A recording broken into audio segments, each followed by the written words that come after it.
I know you're always going to be working on the game on a weekly basis and all this stuff. Is there any relief to have a game like that for the passing game after what's been going on? Relief's probably not the word I would use. I think there's certainly a I don't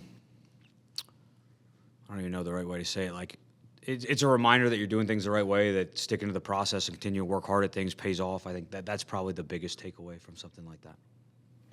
It was either Kyler or Marv that revealed Izzy had a hand in that touchdown play to Marv. Can you kind of go give us any kind of insight into that collaboration that went into that play call? Yeah, and that's really true of the entire plan. Like, I lean really heavily on the staff from an idea standpoint in terms of what they like versus different coverages in the run game and the pass game. You know, so really everything that makes that call sheet on game day is a combination of everyone in that room's ideas. So, you know, whether it's in that one or somebody else on a different one, those guys have a huge hand in that.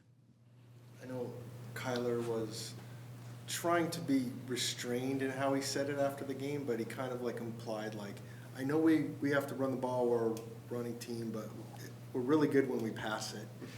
Do you get a lot of that behind the scenes? Yes and no. I think at the end of the day, the thing that's awesome about Kyler is he wants to win, and he'll do whatever it takes to do that. And obviously he loves the ball in his hand, as do all great players. But no, I don't deal with that too often. I know it's freedom you give him at the line to check into what he wants instead of what you do. It's a mix. Sometimes it's part of the play call where we have a play go into another play, or we give him three options based on the front, the coverage, the pressure, different things like that. And then there's other times where it's, hey, this is the play. Here's a look that I don't love. If there's something that you do like, you may have the freedom to get to that. So we kind of always balance that, and we always talk about, hey, he deserves freedom. He's earned that right. I think he sees the field really well, understands what we're trying to accomplish. And I just tell him, hey, if you make too many wrong decisions, we pull back the freedom. Like, that's the give and take that you always deal with at that position. But I think he's done a really nice job of managing that. How many times a game is he changing things out of the line? It's going to be so predicated on what we're getting. Like, if we're getting all the looks we're expecting, none.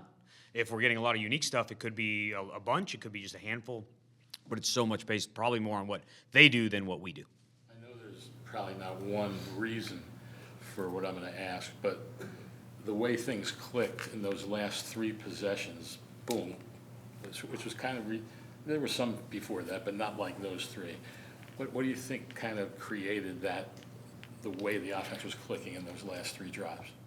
A little bit, kind of to what we just talked about. I think there was no panic. There was a belief in that, hey, we didn't hit it in the first half, but there were plays to be made. There were calls that were there. There were things that we could have done a little differently, but we didn't feel like it was miles away. And sticking to the process and building some of that continuity, I think, is really important. Kyler was really effective against the blitz on Sunday. Which was just about every play. Obviously, part of that is what jumps out, right? Him making plays with his legs. What else goes into that? I think there were a number of times you saw him play from a messy pocket. When a team brings as much pressure as the Dolphins does, that's something we talked about going into the game. That's what they like to do. It requires the quarterback. Like, yes, he's going to get out of the pocket at times, and he was able to do that. But there's also times he's going to have to sit in there when guys are getting edged or the pocket's not as clean as maybe you'd want it to be, and deliver the ball. And I thought he did a really nice job of that throughout the game. What made it possible for him to do? I mean, I imagine that's something we work on him with him.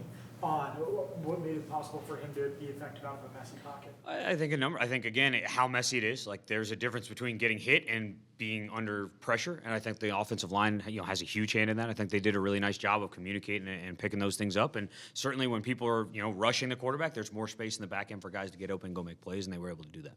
How much is it too? Just Kyler said there was one play Kyler just sensed that a rusher was coming from a certain spot because he was looking the other way, and then was able to get away with. How much of that is just him having that, that instinct?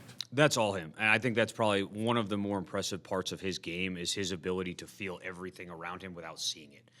It's really unique for a quarterback to have that type of feel, coupled with his ability to physically escape, I think is really impressive. James had played, obviously, in the NFL for a few years when you guys arrived. Was there anything about him that you weren't aware about his game or about how he went about his business? I didn't hear the name you said, I'm sorry. James Conner.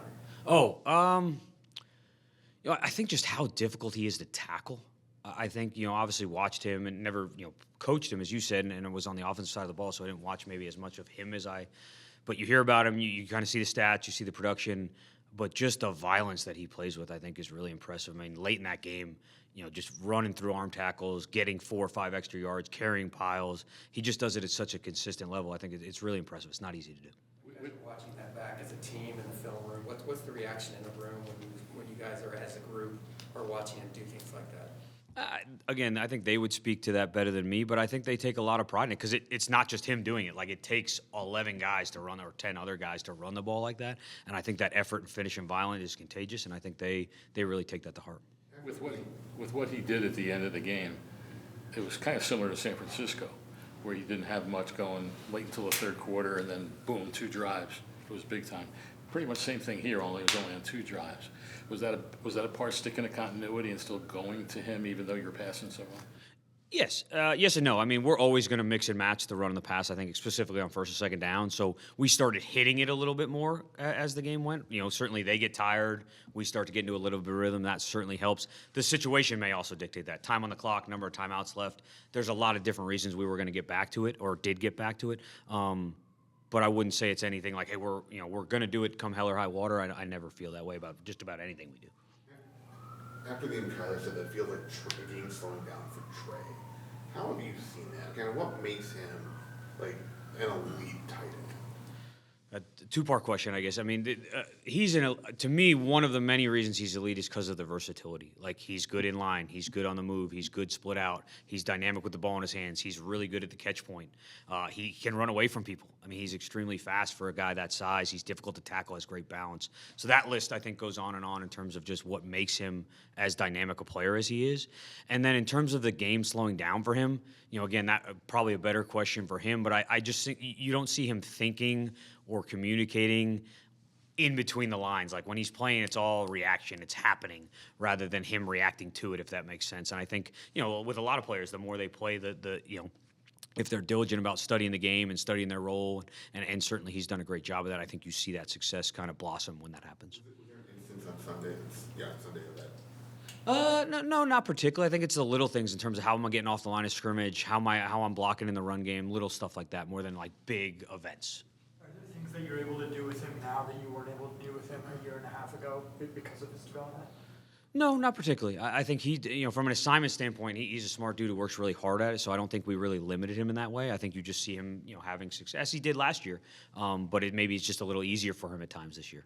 You guys haven't allowed a sack the last few games. What are you attributing that success to right now? A number of things. I think certainly the offensive line is probably the biggest hand in that, right? You got 5 guys that are blocking every play you're throwing the ball. I think that's really important. Tailbacks have a major role in pass protection in our offense. Like, if you look at the times that those guys are asked to step up in critical situations, especially versus heavy pressure teams, to pick up the blitz and keep the quarterback clean. And then, Kyler's ability to sense the pocket, get out of bad situations, extend plays, and sometimes create incompletions. That's one of the things that I think a lot of people don't appreciate about quarterback play. Like, sometimes incompletions are the biggest plays of games.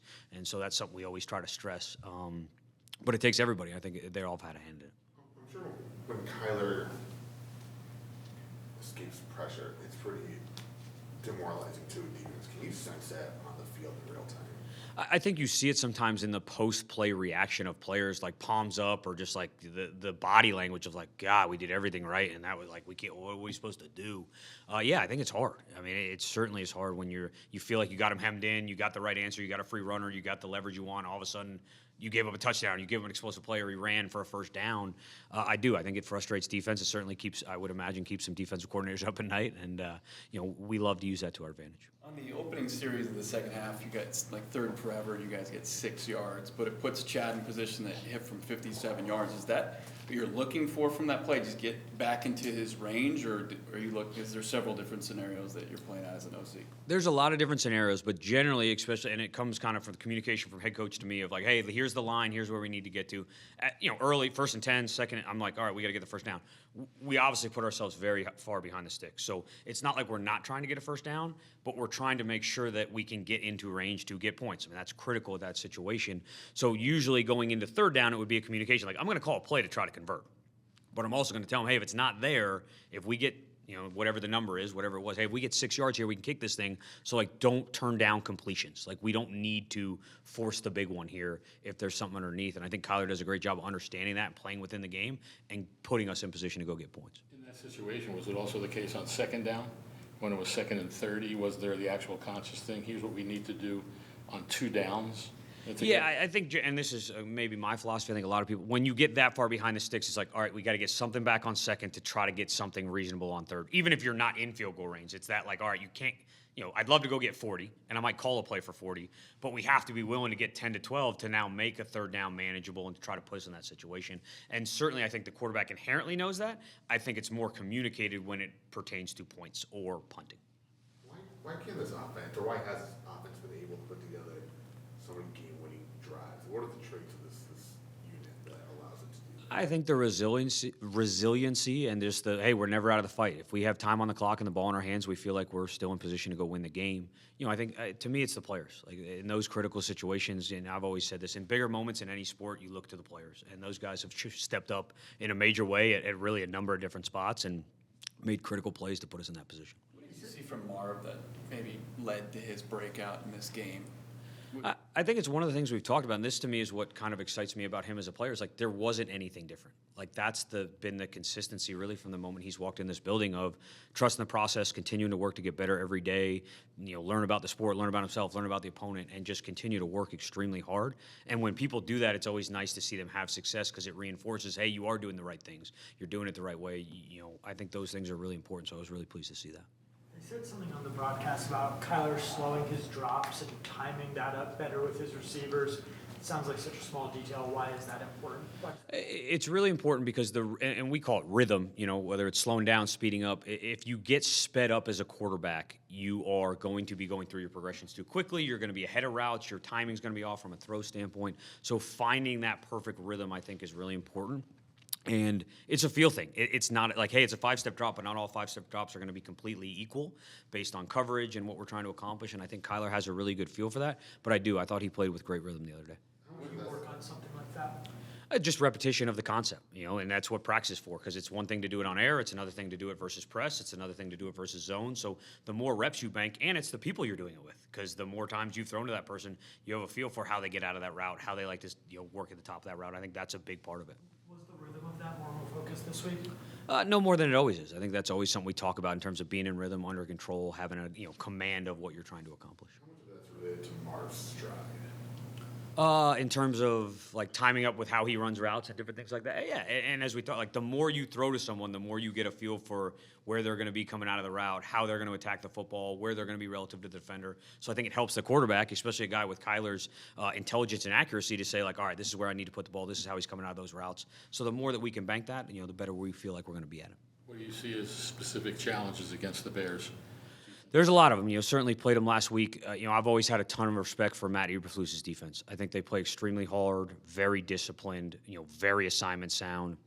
And then over these last couple of years, they've added some really key talent to that roster. I mean, they have, arguably a premier player at every level. You got Sweat, you got Edmonds, you got Johnson. I mean, those are some of the best players in the NFL on defense that kind of are the staple of that defense. But then I don't think you see a major drop to the other guys that play in that unit in terms of production, performance, effort.